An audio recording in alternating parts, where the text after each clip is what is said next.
Brew McCoy has revealed, Jimmy, that he is medically retiring from football. That came out yesterday. This is after he wasn't selected in the 2025 NFL draft. I'm going to talk a little bit about what this means for what this says about Tennessee's receivers and actually what it reveals. But first, I just kind of want to ask your thoughts. I mean, how sad of a story is something like this for a guy that had so much talent when he committed to Tennessee 3 years ago? Barry, if I remember, he was a 5-star. He goes to USC. He had some problems at USC. Comes to Tennessee. To my knowledge, he had none. And if I'm not mistaken, he might be the only first-year receiver at Tennessee under Josh Heupel that prospered. I think he caught, 52 passes his first year?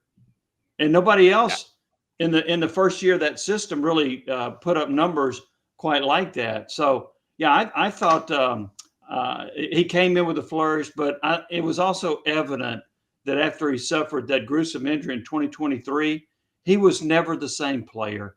And I think he had lost some of his speed. Maybe he lost some of his confidence along the way. And to go undrafted, I mean, at one point, you're considered one of the best wide receivers coming into college. And now to go undrafted, he was probably tired of fighting the injuries that he had and lost some of the ability that he had. And I think it's a sad story because I think at one time he was an NFL caliber receiver.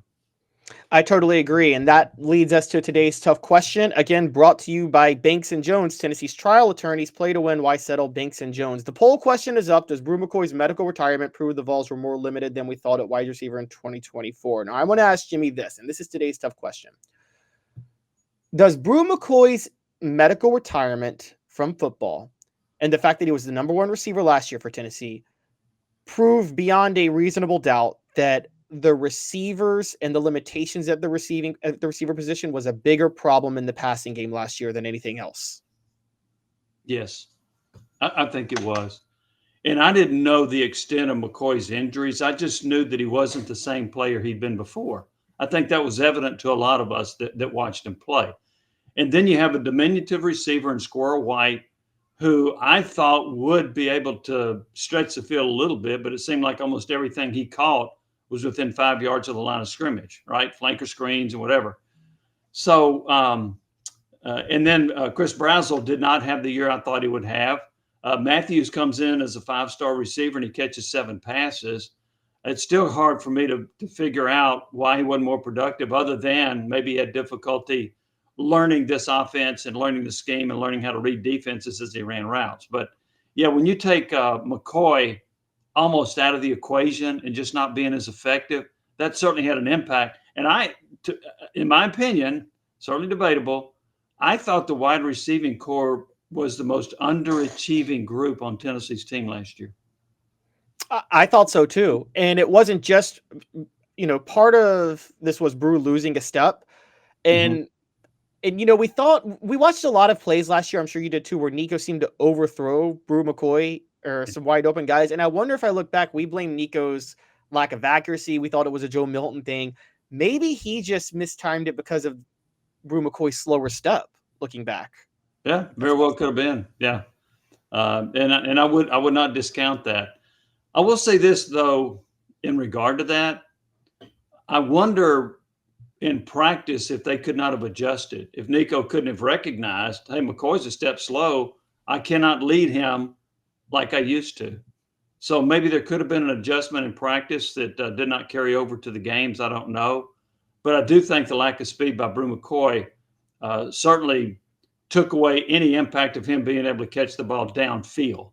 He could catch a flanker screen, he could catch a slant, but he wasn't going to get much action be it 20 yards beyond the line of scrimmage. Yeah, I agree. And honestly, it's funny you say that because that's kind of, and I want to know your thoughts on this. I think one of the problems, one of the weaknesses of Josh Heupel is I don't think Josh Heupel really evaluates practice and fall camp to determine a starter. I think he kind of has an idea who he wants to start before he begins fall camp, and no one really has a fair shot to start afterwards. So I think he had it in his mind that Brew McCoy was going to be the number one receiver, and there was nothing that Brew McCoy could do to change his mind on that.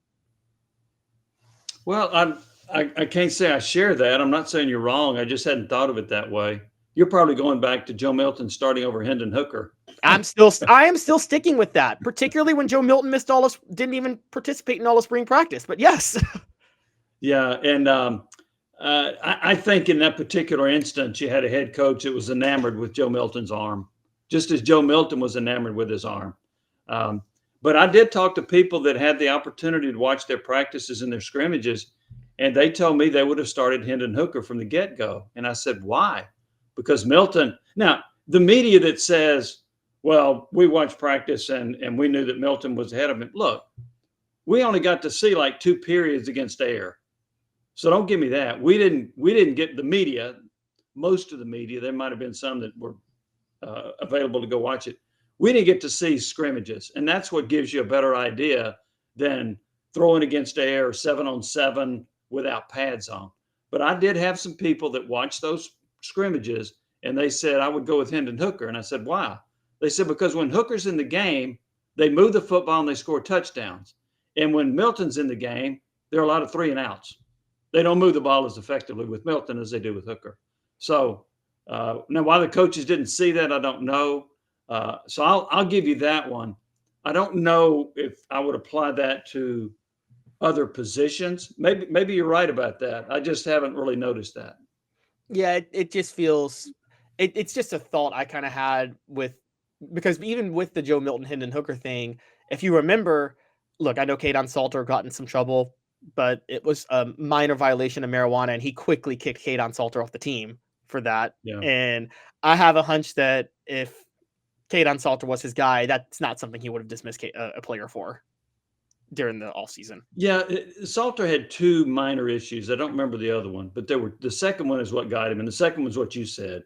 And I didn't think it was that big of a deal. I actually was surprised that he kicked him off the team. I also wonder, that was Heupel's first year, right? Yeah, that was his first year. Was he not sending a message? Oh, of course. It was an easy message to send because he didn't want Kadon Salter anyway. Yeah. So I think that was a part of it as well. Salter, by the way, is a pretty good quarterback. Oh, he is. He is. Yeah. Funny enough, it reminds me, I don't know if you remember the story, but Steve Spurrier had that policy of never hit a woman, or if you even get into like any sort of confrontation, I'm kicking you off. And then at Florida, he admits it. He's like, yeah, we had a player get in a confrontation and I kicked him off the team. Lucky for me, he wasn't a good player. Yeah. Well, even Derek Dooley, one of the few things that he said that I agreed with, he did make this statement. He said, your better players get more chances. Yeah. And he proved that. He lived by that motto. Oh, he did. He did. And other coaches won't admit it, but they also do the same thing. I'm going to get a message from Banks and Jones real quick, but I do want to add, didn't Red Auerbach say to the Celtics in the 60s that there's 2 sets of rules for this team, one for the team and the other for Bill Russell? Yes. Yes. Yeah, I've heard that story. The show represented by Banks and Jones, Tennessee's trial attorney, play to win, why settle, Banks and Jones, led by T. Scott Jones, banksandjones.com. We're going to stick with this, but in a second, we're going to ask about Tennessee's receivers this year and what it means. First, a quick message from T. Scott Jones. Why Banks and Jones? Well, it's because they're Tennessee's trial attorney. You can play to win with Banks and Jones because they'll go to trial. You've heard of other lawyers. They say they'll go to trial and fight for you. They won't. They just want to settle. That's the easiest way out. Well, that's not Banks and Jones, led by T. Scott Jones. They won't settle. They'll go to trial for you. Tennessee's trial attorney. They play to win. Truly, Tennessee's trial attorney when it comes to criminal defense or personal injury. Why settle? It's Banks and Jones. T. Scott. Jimmy, I want to ask you this question.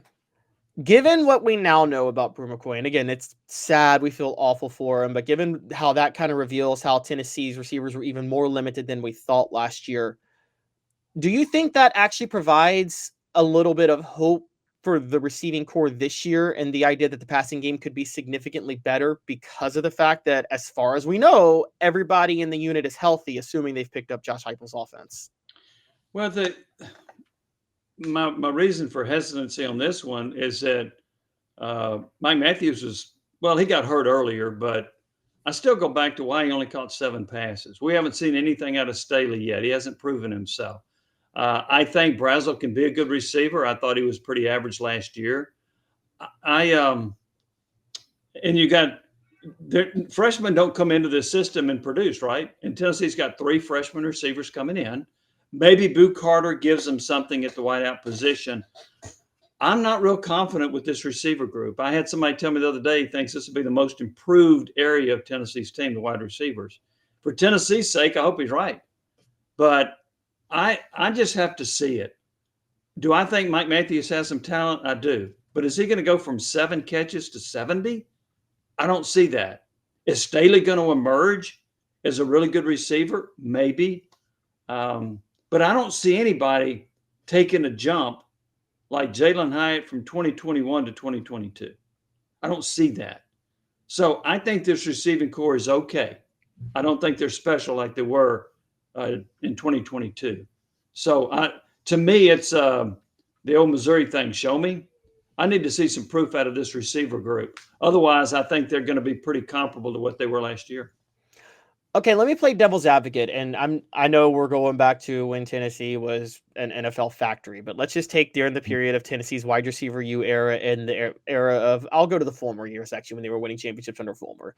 I mean, Joey Kent left after 96. I mean, I don't think anybody thought Marcus Nash would outproduce Joey Kent in 97, did they? And he did. No. And then Marcus Nash leaves. Peerless Price becomes the number 1 receiver and doesn't even have Peyton Manning throwing him the ball, and becomes, in my opinion, I don't know your thoughts, but in 98, Peerless Price's 98 production per touch is the most impactful receiver in Tennessee football history during that time. Well, I hadn't thought about per touch, but I have said this before with him. He made more clutch catches in that season than any Tennessee receiver I can remember in a single season. So that may be comparable to what you're saying, but if you think about all the 80-yard receptions or something close to that from T. Martin, whether it was against Florida State or somebody else, he made a ton of huge, big plays for Tennessee that year. Right. And so I guess where I'm getting at is, couldn't Mike Matthews be comparable to Peerless Price or Marcus Nash? Or did you guys see more from Marcus Nash and Peerless Price before they became the number 1 guys than you've seen? Well, I saw a lot on the Nash. I thought he had the ability to be really good. And I thought he and Kent were a very good complement. I saw a lot of potential out of Peerless Price. I saw signs. Certainly, I saw more out of them than I did Mike Matthews or Chris Brazzell. Now, the other part of that, too, is this is a completely different system.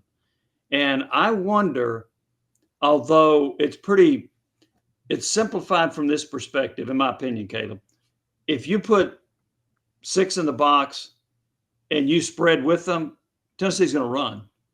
If you put 7 in the box, Tennessee's going to throw. Okay, so they play a numbers game.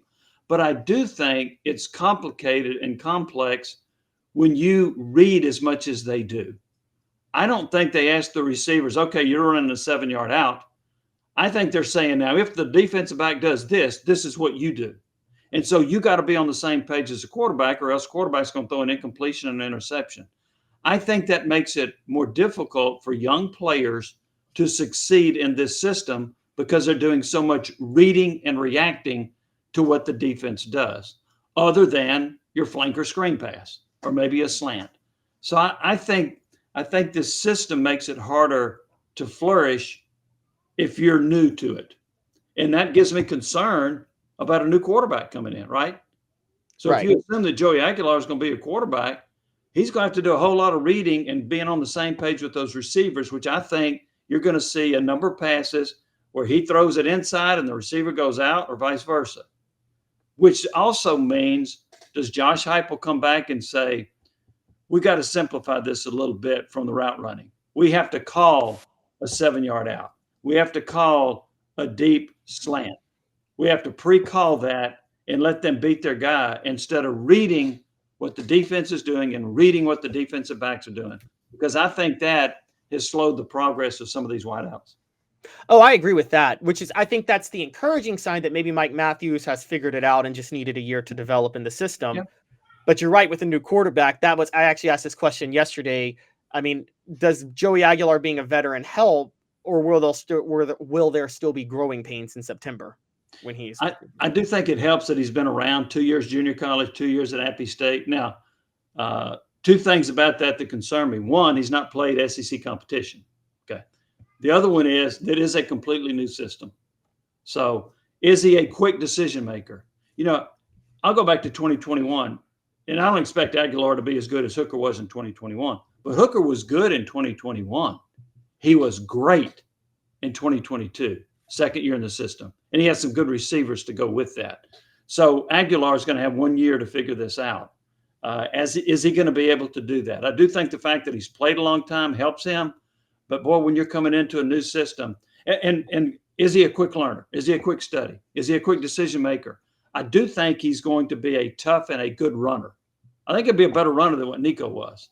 But I am concerned, Caleb, about the fact that he completed only 56% of his passes and threw 14 interceptions his last year at Appy State. Now, somebody close to that program told me one reason is he lost his supporting cast. He had a better year his first year at Appy State than his second year because he lost some players, skill position players. I think the adjustment's going to be interesting. And then the coaching staff, they got to figure out what Aguilar is comfortable with and how well he does in making quick decisions, how well he does in reading defenses. And then you got to tailor your offense to his skill set. And if they do, then maybe Tennessee's offense may be better this upcoming year than it was last year in conference games. I kind of discount the fact they averaged 62 points in non-conference games, right? In I SEC only look games, at their SEC competition. Yeah, the SEC games, they average what, around 28? Yep. Okay, a huge disparity. And it was ranked among the lower numbers in the SEC. So could they average 28 or 30 points a game in SEC competition this year? They might. And if they do, they have a chance to win more than the 8 games that I project. A quick super chat from Timothy McGee. He says, so this system is gimmick offense and is more option routes. I mean, I don't know how you feel, Jimmy. Like, I understand when people bring up the term gimmick offense, but like college football's littered with gimmick offenses, isn't it? I mean, you could have called the triple option the gimmick offense, but it won how many national championships in the 90s? Yeah, it won them for Alabama. It won them from Oklahoma. Yeah, Texas, I guess, got one in 69 or 70. Yep. Yeah. And then Nebraska did their own version with the power I. So yeah, and I don't know. I mean, I always called, the fun and gun was kind of a gimmicky offense, wasn't it? What Spurrier ran? Well, see, I don't apply the term gimmicky to those offenses.